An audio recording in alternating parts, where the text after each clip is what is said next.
if I'm being completely honest with you, I think I've fallen out of love with the garden. And I think one of the reasons for that, there's so many, but I'll try and keep the video short. I know my pattern. My pattern is very much tied in with the garden, and while it's really busy, it's manic, it's busy, but it's wonderful and it's exciting. And then you reach a lull. I've talked about this before on videos, and it's sort of a bit, nah, what now? I want to sit back and enjoy the garden, but to be honest, enjoy the wildlife that are going in my glasses.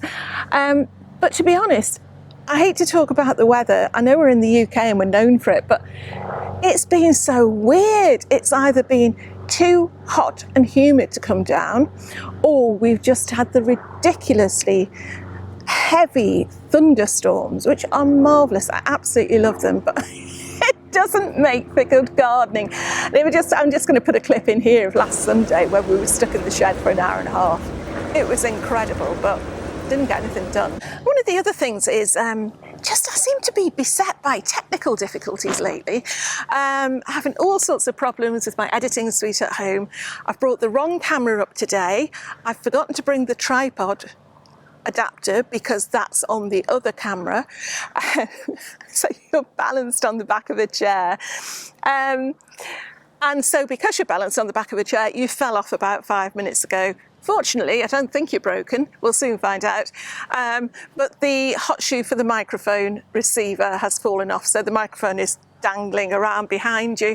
So we shall see. So the whole idea of today's video is to be honest, I just want to wander around and I just want to remind myself exactly why I love this garden so much. And part of that is going to be going around, picking a few little harvests. There's not a huge amount of things to harvest yet for me, but there's so many bees on this blackberry, honestly, I'll show you in a minute.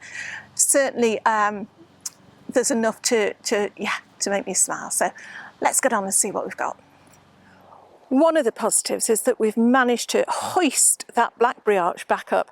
We're going to leave it there for this year, and then I think we're going to take it up to the back shed and just basically partially put it in the compost heap because it is a really heavy feeder. But you know, it's staying up now, and considering the storm we had the other day, it's doing quite well. But look, it is absolutely full. I don't know if you can see all the bees there, you might be able to hear them. It's full of flowers, so yeah, we're expecting some good things from that. And on the other side here, I've just picked these first few tayberries. Oh look, there's more. Off the tayberry bush. Now this didn't give us anything last year. So the fact we're getting something is good. I don't think these are going to make it home though. And of course, courgettes are now starting to go thick and fast. This is an 8-ball, which has grown far too big. But actually, I mean, that's what happens to them, isn't it? There's another one on there, I don't know if you can see. So probably by the time I've blinked, that'll be that size. But yeah, you can always rely on the courgette.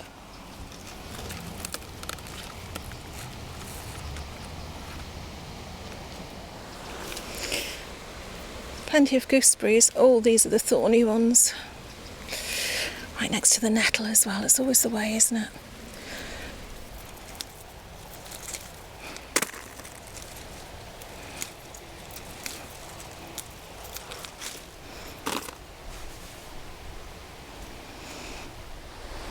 You've got to give it to the calendulas though, haven't you? They are always, always cheery.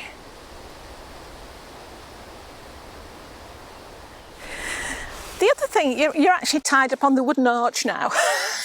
If I ever get down here, I don't know if you can see me, it doesn't matter. The broad beans, it's really interesting. Last time when I did a tour, I was saying how it's typical that broad beans, once they really get going, more often than not, the whole tips of the broad bean will get covered in black fly. And Somebody asked the other day, it was Steve, said, how are your black fly doing? And I've got to be honest, they've all gone. They've all gone. Did I spray them with water? We had the really, really heavy downpour. Whether that's seen to them or not, I don't know. What I have been doing though, and this does sound a bit mad, and I don't know if it works, if I've seen a ladybird, I have been rehoming it on any plant that's got black fly on. It's actually the nasturtiums that are by the shed. It seems to have worked with them. So I don't know, I might be doing it wrong, let me know. I know like bees all have their own particular plants that they go to. Is it the same with ladybirds? Should I not be distressing a ladybird by putting it in the wrong place? Anyway, whatever has happened, you can see I haven't had to take the tips off these at all. I should have done, because we don't need all that extra growth now. But yeah, the beans themselves, they're really, really quite nice. So I know a lot of people harvested their broad beans quite some time ago, and most people tend to put their leeks in afterwards, but once these are all up, and they're not all coming up today, I'm just doing little harvests, this is where the strawberries are going to get moved to, because they need rejuvenating. I don't want to put leeks in this bed. There's a ladybird there. Hello. This one just in front of me. I don't want to put leeks in here because I found out, and I think this is one of the other things that got me as well, really, just got me a bit down, that beautiful garlic harvest that I had, once I started preparing the garlic, I could see that inside, they've all got allium leaf miner. So what I'm going to do, I'm not throwing them away, I'm actually going to just split them and freeze the cloves. So split them, get rid of any leaf miner that I see, and freeze the cloves. But it's obviously something that is affecting the soil in this side of the plot, and so any more alliums that I'm growing, I'm going to grow right at the top end in those boxes. Oh, listen, I'm talking about the future. Maybe it's working. Right, okay, let's pick some more beans.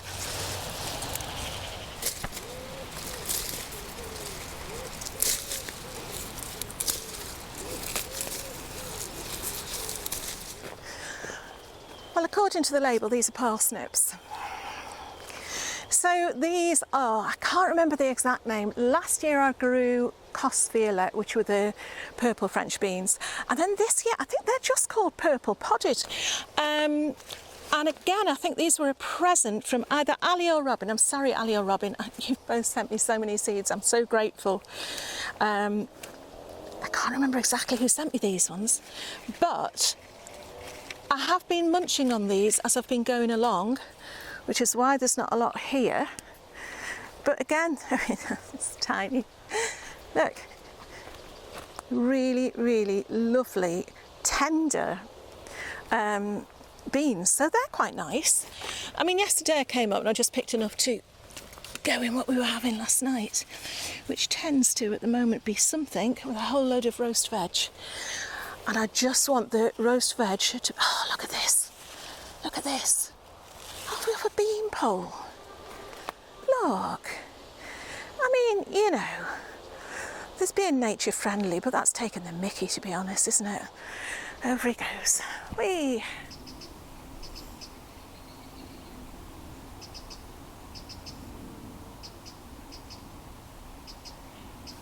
But what I'm interested in showing you is my cucumbers, because these have been giving us quite a few. Now, I've got a oh, get out the way, leaf. Off you go.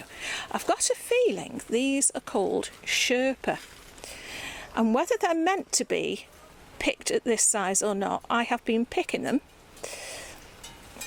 She says, picking them. It's very difficult with one hand sometimes at that size, because they're really quite sweet. They're really lovely. So I came in the other day and I picked about 5 or 6 all at once, which was great. And actually, there's one coming there, see?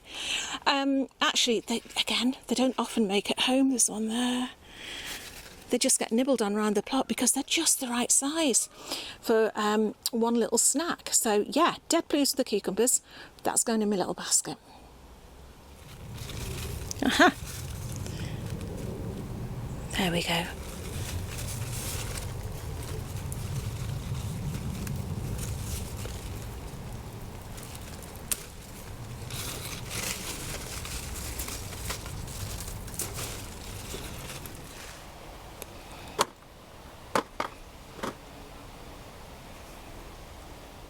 And what I've got in this one are some absolutely lovely, just multi-sown spring onions. And these are perfect. I mean, they're so clean. There isn't much white on them, I know, but you can use all the stems. So yeah, I could just pull out the outside ones, let the inside ones thicken up a bit, or I could just pull the whole thing out. What shall I do? I'm just going to pull a couple more outside ones. But these, and this is what I'm saying, haven't got any signs whatsoever of allium leaf miner. I know it's probably only a matter of time, but for now, this proves to me that this end of the garden is where we are going to grow the alliums. I don't know what to think. It's usually as well, I'd have a nice sort of more of an overhead shot of what I've actually picked, but now you're just balanced on the back of the chair again. It's the tripod issue. So what have I got? What's in the basket? Well, in the basket I have got 3 cucumbers, some, can you see if I do it like that? It's much easier, isn't it? Some broad beans and some of these lovely, oh yeah, there's a hole in the trug, look. I mean, I've got lots of other trugs, don't get me wrong, but anyway, so as I dip it, yeah, they will fall out. Yeah, so I've got my nice purple podded French bean, I've got some broad beans, okay? My little cucumbers, they can go in there and fall out as well. I've got my 8-ball courgette and my Romanesco courgette. I've got the, just a whole load of shallots there that were ready to come up. It'll be interesting to see. I mean, they're tiny. They don't look great, but I don't, oh, they may have leaf miner. Something's had a nibble of them anyway. Nibble down there, we'll see. But my spring onions, again, only small whites, but I tend to use pretty much as much of a can of spring onions, so they're brilliant. I'm going to put them in, I'll put them back there. And just a few bits of our perpetual spring, oh yeah, and my gooseberries. Which, to be honest, the first ones weren't really ready, but I was just dead interested in trying them. And then I found the ones that are really, really lovely. They're great big Did that fall out as well? I don't know what's going on today. And they are really, really sweet. So it just made me chuckle though as I was walking around. Oh, and an egg. The chickens are on a go slow. It's just the one. Okay, so and we've only got 3 chickens now. One of them's broody and one of them's just lazy, but the other one gives us an egg. Yeah, and I mean, I was chuckling on the way around because I was thinking, you know, if you said to any child, school-age child, you know, what's your favourite vegetable or what's your favourite fruit, you can bet your bottom dollar they're not going to say broad beans, courgettes, chard. I mean, you're pushing it with eggs. So so I just don't know. It's a lot. It's a lot of work, and as you know, it's not just coming out and doing the garden, it's doing the video creation as well. And yeah, I don't know if you've noticed, I will have done a couple of strange editing things because I found a new bit on my editing software, but that's when it's working. So there's all the behind the scenes stuff that you don't need to know about, but it can be a bit of a nightmare. So I'm not going to give it up, but I need a bit of motivation because, yeah, I don't know what sort of meal I'm going to make tonight, but it's going to be very, very green. Let me know in the comments below. Is it just me feeling like this? Is it just the time of year? Is it the weather? Have I just burnt out a bit? I don't know, but I really do want to carry on making videos, but at the moment I'm just not feeling it. So we shall see. I'm sure I'll be bouncing back next week with a beautiful potato harvest or something. But until then, give us a like, give us a subscribe, write your comments below, and I'll see you again hopefully very soon.